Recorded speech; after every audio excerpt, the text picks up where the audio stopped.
protest is not something that we can actually all of us do. I know it's our democratic rights. It is very important that as citizens, as local people, that we have voiced our opinion, that we are consulted with, and as part of our civic duties.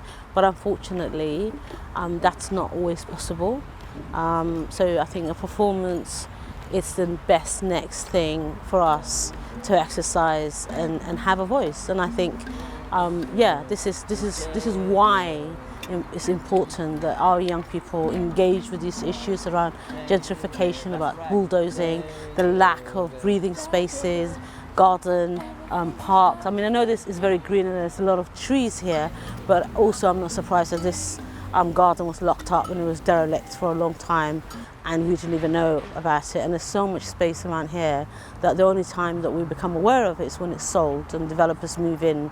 Tower Hamlets is an area that was one of the most deprived boroughs in London, and now one of the key issues is that it's becoming somewhere that people flock to, and it's somewhere that has, just down the road, Victoria Park has been hosting some of the biggest festivals here. And I think one of the key things is that whilst Tower Hamlets is up and coming, and as people are coming here in droves, we need to realise people who've built roots here and how they're pretty much being pushed out. I think that's a key issue. So I think one of the key issues is that people who are being pushed out are not really being heard. We've taken on this community garden to create a sort of hub for biodiversity and a place for local people and communities and families to come and talk about the environmental and ecological crisis that we're facing.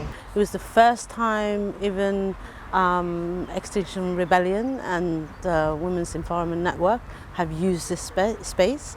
The garden has been derelict for a long time, so we're very happy to kind of be the first people here. And we've done the libations and blessing the earth and singing together, collective singing with a djembe drum. We did a lot of breathing, a lot of grounding. We did a chant, an earth chant, and then we started planting.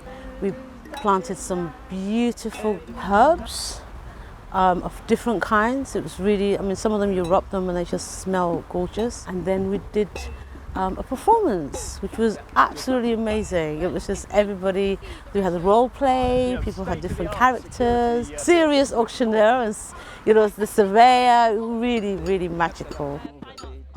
Participants from Numbi Arts created character cards which were used by people who came on the day. Each person chose one of the cards and used the character description and purpose for their role play in the protest performance. They allowed the characters to have an impact on resisting the developers who wanted to build luxury flats on the community garden.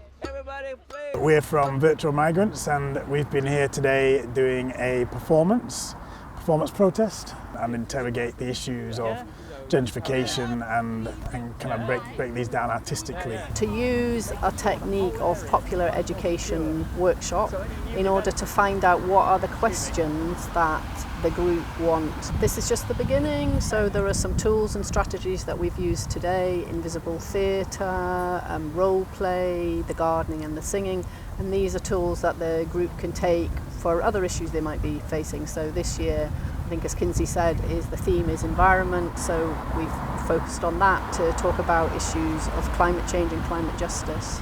Any new development would have the state-of-the-art security built into it, of course. I understand that entirely. There's a big park just here, though, But if you see the ratio of parks to houses, you'll see there's a vast variety of houses rather than...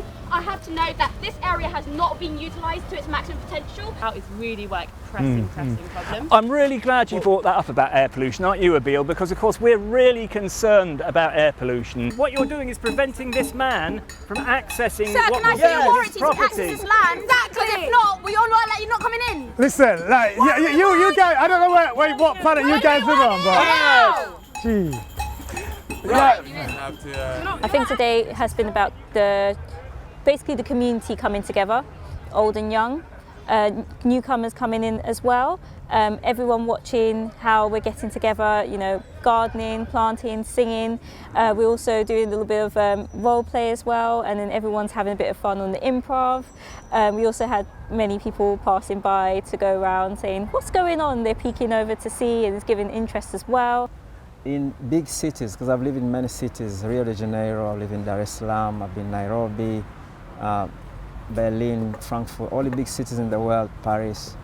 The cars and the industry has destroyed the nature, and people have asthma, children are born with allergies. So having trees and nature in the cities is so important.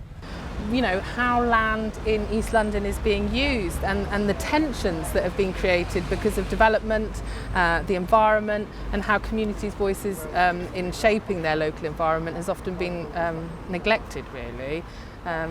So it's been really interesting today to bring local residents together, passers-by, and sort of hear a diverse set of voices, really, who want to have a greater say on how their environment is decided upon, really. At least it could be a provocation as well to bring community together to continue talking about it. And I think art is such an important tool. We don't have to get ourselves, you know, in harm's way in order to have a voice. You know, we have these spaces, and you know, so many groups are using it for gardening and planting and keeping the community alive, and also it's being aware of you know people coming in to see what the place is about, learn about their local history, even just understand a bit about what the community does within their groups. Also, you know, just really being a part of it, and also a lot of communication between both the surveyors, the estate agents with the community. It was so hard to find space, it's so hard to find permission, it's so hard. You know, I'm just thinking, if we as professional artists finding it this difficult, you know, I'm actually concerned that, you know, how is it for young people who don't have youth clubs anymore? And then people are always complaining, and you know, there's a lot of surveillance, there's sort of, you know, policing, there's a lot going on, and that people feel helpless, pushed out, or people have been practically kicked out of the borough. I know that's what you meant by security. It's not security for local people. It is critical that we develop this space, since we have to meet these housing targets set by the London planning policy. So, you know, it has to be.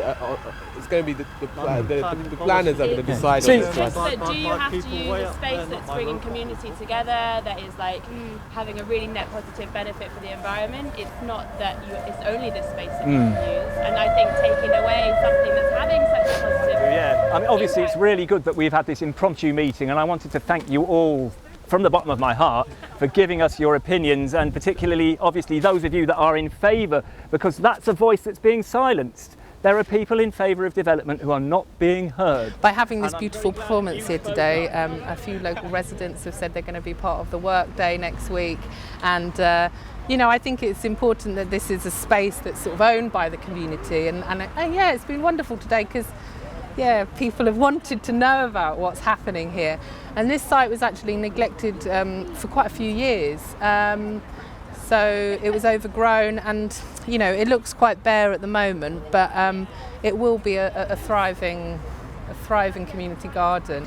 You see like how many crowds of people are flocking to a public space to be outside and be with nature for the weather, and then you just think like, you sort of feel the joy of that, but you also feel the sort of desperation of like, where can we go, where can we be, to enjoy this place that we live.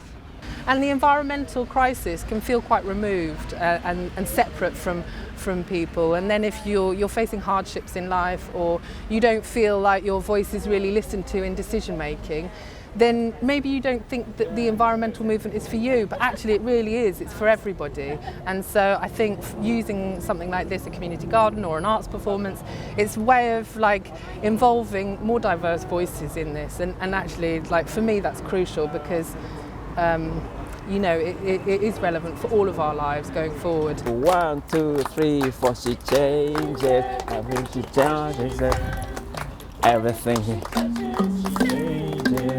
she changes, everything changes, she changes.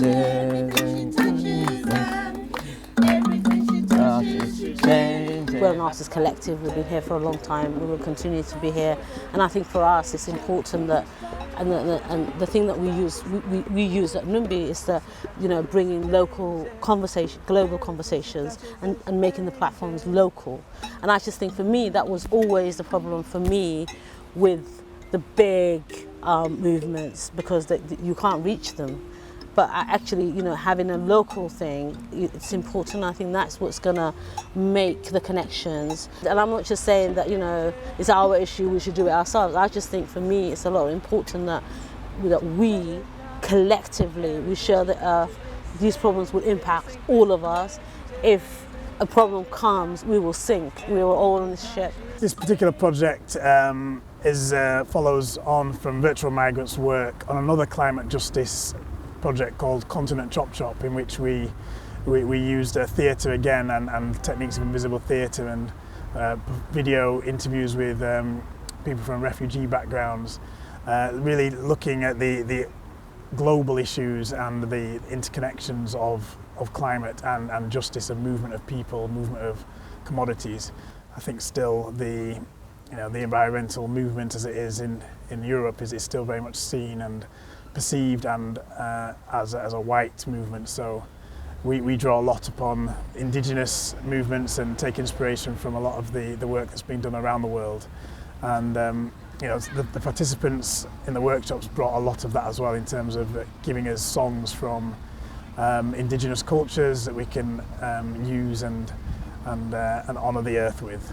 And I think it's that knowledge that is often suppressed and not looked to. So these can just, there won't be a problem. Is there going to be security to block these off? Yeah, there will be. Police will be around. All we Police, can do is offer people the chance. Yeah.